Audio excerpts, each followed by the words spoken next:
तो कैसे हैं आप लोग? क्या आपको पता है कि लोग इग्नोर क्यों करते हैं? ये सवाल अक्सर हम सबके दिल में आता है, लेकिन हम इस चीज़ को गलत नज़रिए से देखते हैं।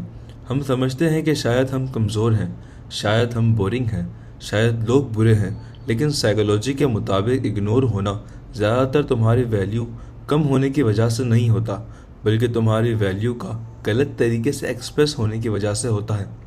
इंसान का दिमाग एक अजीब मशीन की तरह होता है। वो हमेशा उन चीज़ों की तरफ अट्रैक्ट होता है जो थोड़ी सी मुश्किल होती हैं, जो आसानी से अवेलेबल नहीं होती, जो हर वक्त हाँ नहीं कह रही होती। जब हर वक्त इंसान अवेलेबल हो जाता है, हर मैसेज का जवाब फ़ौरन दे देता है, हर कॉल पहले खुद कर लेता है, हर बात पर कॉम्प्रोमाइज़ खुद ही करता है, तो तुम्हारा दिमाग दूसरों के दिमाग में एक बैकग्राउंड नॉइज़ बन जाता है और बैकग्राउंड नॉइज़ को दिमाग इग्नोर कर देता है। मैं तुम्हें एक छोटी सी कहानी सुनाता हूँ। एक लड़का था, बहुत सिंपल था, बहुत सिंसेयर था, सबके लिए हाजिर था, दोस्तों के लिए काम आता था, फैमिली के लिए भी काम आता था, और जिससे वो मोहब्बत करता था उसके लिए अपनी नींद, जान, वक्त, चैन सब कुर्बान कर देता था। मैं सब उसकी तारीफ़ करते थे, सब कहते थे कितना अच्छा बंदा है, लेकिन धीरे धीरे क्या हुआ, उसके मैसेज का रिप्लाई लेट आने लगा, कॉल मिस होने लगी, प्लान्स कैंसिल होने लगे। उस लड़के ने सोचा शायद मेरी कोई गलती है, शायद मैं कम हूँ, शायद मुझ में कोई कमी है, लेकिन असल में गलती ये थी कि उसने अपनी वैल्यू को इतना सस्ता कर दिया था कि लोगों के दिमाग ने उसे सीरियस लेना ही बंद कर दिया था। साइकोलॉजी कहती है कि लोग तुम्हारी बातों से नहीं, तुम्हारी एनर्जी से अट्रैक्ट होते हैं। जब तुम खुद को इम्पोर्टेंट समझते हो, जब तुम्हारा अपना एक रूटीन होता है, अपनी लाइफ होती है, अपनी प्रायोरिटीज़ होती है, तो लोग महसूस करते हैं कि ये बंदा बिजी है, ये बंदा अपनी ज़िंदगी में कुछ कर रहा है। लेकिन जब तुम्हारा सेंटर दूसरे लोगों पर बन जाता है, तो तुम खुद साइड पर चले जाते हो, और जो खुद अपनी नज़र में साइड पर चले जाता है, दुनिया भी उसे साइड में रखती है। इग्नोर होने की एक गहरी वजह ये होती है कि इमोशनल ओवर एक्सपोज, मतलब हर बात बता देना, हर दर्द शेयर कर देना, हर प्रॉब्लम का रोना रोना। इंसान का दिमाग नेचुरली उन लोगों से थक जाता है जो हर वक्त अपना इमोशन लोड उस पर डाल देते हैं। ये मतलब नहीं कि तुम इमोशन छुपा लो, लेकिन ये ज़रूरी है कि तुम हर किसी को अपना थेरेपिस्ट ना बनाओ। स्ट्रॉन्ग लोग अपनी बातें बहुत कम लोगों से शेयर करते हैं और इसीलिए उनकी बात की वैल्यू ज़्यादा होती है। यहाँ एक बहुत इम्पॉर्टेंट बात समझनी है, इग्नोर होना हमेशा पूरा सिग्नल नहीं होता। कभी कभी इग्नोर होने से इस बात का साइन मिलता है कि कौन लोग तुम्हारे दरमियान ऐसे हैं जो तुम्हें नहीं चाहते। वो लोग जो सिर्फ तुम्हारी अवेलेबिलिटी से फ़ायदा उठाते हैं, वो तुम्हें एब्सेंस को महसूस नहीं करते, लेकिन जो लोग तुम्हारी एब्सेंस की वैल्यू समझते हैं, वो तुम्हारी कमी को तुरंत महसूस करते हैं। साइकोलॉजी कहती है कि इंसान को तभी किसी चीज़ की कदर होती है जब वो उस चीज़ से दूर हो जाता है। मैं फिर उस लड़के की तरफ दोबारा आता हूँ, जब उसने धीरे धीरे अपनी ज़िंदगी को वापस सेंटर बनाया, अपने गोल्स, अपना काम, अपना ग्रोथ। उसने हर कॉल का जवाब देना बंद नहीं किया, लेकिन हर कॉल के लिए खुद को छोड़ना बंद कर दिया। उसने मैसेज को इग्नोर नहीं किया, लेकिन हर मैसेज का इंतज़ार करना बंद कर दिया। और फिर क्या हुआ, लोग जो पहले गायब थे वो खुद पूछने लगे। वो खुद उनसे पूछते थे, क्या कर रहे हो, क्यों? क्योंकि अब उसकी लाइफ की डायरेक्शन कोई और है। उसकी डायरेक्शन वाली एनर्जी को दिमाग इग्नोर नहीं करता। इग्नोर होने का सबसे ख़तरनाक नुकसान ये होता है कि तुम खुद को डाउट करना शुरू कर देते हो। हम सोचते हैं शायद मैं काफ़ी नहीं हूँ, शायद मुझे और एफर्ट करनी चाहिए, लेकिन साइकोलॉजी के गोल्डन रूल ये कहता है कि जहाँ रिस्पेक्ट मांगनी पड़े वहाँ से दूर हट जाओ। जो चीज़ नेचुरली अट्रैक्ट करे उसकी वैल्यू होती है, और चीज़ ज़बरदस्ती चिपकी हो उससे दिमाग दूर भागता है। यहाँ एक बहुत गहरा साइकोलॉजिकल कॉन्सेप्ट शुरू होता है कि कैसे तुम्हारी बॉडी लैंग्वेज, तुम्हारी साइलेंस, तुम्हारी सेल्फ रिस्पेक्ट लोगों के दरमियान रीप्रोग्राम करती है, और कैसे बिना किसी से लड़े, बिना किसी को ब्लेम किए तुम लोगों के बिहेवियर को अपनी तरफ चेंज कर सकते हो।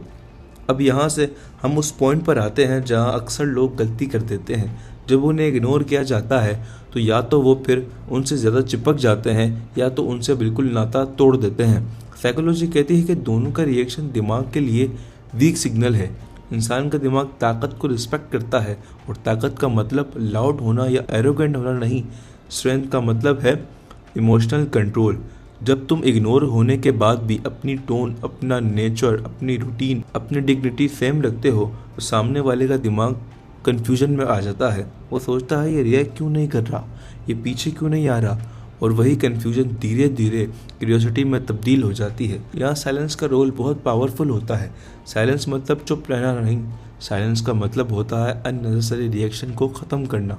जब तुम हर चीज़ पर रिप्लाई देना बंद कर देते हो, हर बात एक्सप्लेन करना छोड़ देते हो, तो तुम्हारा दिमाग काम हो जाता है और तुम्हें दूसरों के दिमाग एक्टिव हो जाते हैं। साइकोलॉजी में इसको कहते हैं इम्बैलेंस ऑफ अटेंशन। जिस दिन अटेंशन का बैलेंस तुम्हारी तरफ से झुक जाता है, उस दिन इग्नोर होने का गेम ख़त्म होना शुरू हो जाता है। मैं तुम्हें एक सीन सुनाता हूँ। एक ऑफिस में दो लोग थे। एक हर मीटिंग में हर आइडिया देता था, हर चीज़ प्रूव करना चाहता था। दूसरा कम बोलता था, लेकिन जब भी बोलता था सीधी और सच बात बोलता था। पहले वाले को धीरे धीरे लोगों ने सुनना कम कर दिया। दूसरे की बात पर कमरे में खामोशी छा जाती थी। फ़र्क टैलेंट का नहीं था, फ़र्क प्रेजेंस का था। प्रेजेंस वो होती है जो तुम्हें अपने कंट्रोल से बिल्ड करते हो, ना कि वर्ड से। इग्नोर होने की एक और गहरी वजह ये होती है, और वो ये है कि बाउंड्रीज़ का ना होना। जब लोग जानते हैं कि तुम हर वक्त अवेलेबल हो, तो वो तुम्हारी अवेलेबिलिटी को राइट समझने लगते हैं, फेवर नहीं। और जहाँ फेवर राइट बन जाता है, वहाँ शुक्र ख़त्म हो जाता है। बाउंड्रीज़ का मतलब रूड होना नहीं होता। बाउंड्रीज़ का मतलब होता है अपने वक्त और एनर्जी की हिफाजत करना। जब तुम अपनी बाउंड्रीज सेट कर देते हो, तो लोग तुम्हारे रिस्पेक्ट के फ्रेम में देखना शुरू कर देते हैं। अब एक बहुत इंपॉर्टेंट साइकोलॉजिकल शिफ्ट होती है जो मैं यहाँ क्लियर कर देता हूँ। तुम्हारा गोल ये नहीं होना चाहिए कि लोग तुम्हें इग्नोर ना करें। तुम्हारा गोल ये होना चाहिए कि तुम खुद को इतना मेंटली स्टेबल बना लो कि इग्नोर होना तुम्हें हिला ना सके। जब इंसान अंदर से स्टेबल हो जाता है, तो उसकी एनर्जी ऑटोमेटिकली अट्रैक्टिव हो जाती है। लोग ऐसे लोगों के पास खुद आते हैं क्योंकि उनके पास इमोशनल चॉइस नहीं होती। इग्नोर होने का सबसे खतरनाक फेज तब आता है जब तुम अपनी सेल्फ रिस्पेक्ट की छोटी छोटी चीज़ों को कंप्रोमाइज़ करना शुरू कर देते हो। तुम सोचते हो बस एक और मैसेज, बस एक और कॉल, शायद इस बार रिप्लाई आ जाए। लेकिन साइकोलॉजी कहती है कि जो चीज़ एक बार भी वीक बन जाए, उसकी वैल्यू दोबारा मुश्किल से वापस आती है। इसलिए स्ट्रॉन्ग लोग अक्सर पीछे हट जाते हैं, इसलिए नहीं कि वो हार गए हैं, बल्कि इसलिए कि वो अपने आप को खोना नहीं चाहते। यहाँ एक और लेयर ओपन होती है, और वो है सेल्फ इमेज की। लोग तुम्हें उसी नज़र से देखते हैं जिस नज़र से तुम खुद को देखते हो। अगर तुम खुद को ऑप्शनल समझते हो, तो दुनिया भी तुम्हें ऑप्शनल ही समझेगी। लेकिन जिस दिन तुमने अपनी लाइफ को प्राइमरी बना लेते हो, अपने गोल्स, अपनी ग्रोथ, अपनी हेल्थ, अपनी सोच, उस दिन तुम्हारी प्रेजेंस ऑटोमेटिकली नोटिसेबल हो जाती है। तुम कुछ बोले बगैर भी महसूस किए जाते हो। और आखिर बात जो बहुत लोग समझते हैं, इग्नोर होना कभी कभी अल्लाह या ज़िंदगी का सिग्नल होता है कि तुम गलत दरवाजे पर खड़े हो। हर जगह नॉक करना ज़रूरी नहीं होता, कभी कभी सही जगह खुद खुल जाती है। बस शर्त ये होती है कि तुम खुद को सही बना लो। जब तुम खुद के साथ लॉयल हो जाते हो, दुनिया का बिहेवियर ऑटोमेटिकली एडजस्ट होना शुरू हो जाता है। यहीं से अब ये टॉपिक और भी गहरा होना शुरू हो जाता है, क्योंकि अब बात सिर्फ इग्नोर होने की नहीं रहती।